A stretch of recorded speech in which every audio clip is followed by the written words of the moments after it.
À l'échelle de la France, à l'échelle d'un seul pays, Pascal Canfin, qu'est-ce qu'on peut faire ? Mais il faut agir sur ce qui cause cette disparition. Quelles sont les principales causes ? La première cause, c'est ce qu'on appelle l'artificialisation, la bétonisation. Un chiffre, là encore, c'est l'équivalent d'un département français tous les 10 ans qui passe d'un état de nature, par exemple une terre agricole, à un état artificialisé, un parking ou une zone commerciale. Et donc forcément, quand on transforme un champ en parking, on détruit la nature.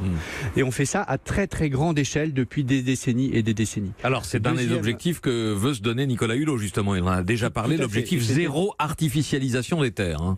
Absolument, c'est de mettre fin à cette dégradation, à cet empiètement sur l'espace naturel, y compris l'espace agricole bien évidemment, de façon à ce qu'on le sanctuarise, à ce qu'on le protège. Il y a plusieurs façons d'y arriver, c'est pour ça qu'il n'y aura pas d'annonce précise je pense aujourd'hui. En revanche, la dynamique est lancée pour, atterrir sur des propositions concrètes avant l'été. Quelles devraient être les autres priorités, à votre avis, Pascal Canfin, et de ce que vous savez aussi du plan et des priorités qui seront annoncées par Nicolas Hulot? Alors, l'autre priorité et l'autre élément qui est à la cause de cette dégradation de la nature, c'est le système alimentaire, c'est notre alimentation.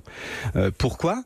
Pas forcément par la dégradation en France, mais la dégradation que nous importons. Lorsque nous mangeons de la viande qui se nourrit de soja, et que ce soja a lui-même poussé à la place d'arbres de l'Amazonie qu'on a rasés, ou quand on se nourrit à base de produits qui intègrent de l'huile de palme qui a déforesté l'Asie du Sud-Est, ça revient à ce que quelque part dans notre assiette, il y a un bout de déforestation de l'Amazonie ou des forêts d'Asie du Sud-Est, et donc de tout le vivant qui y était.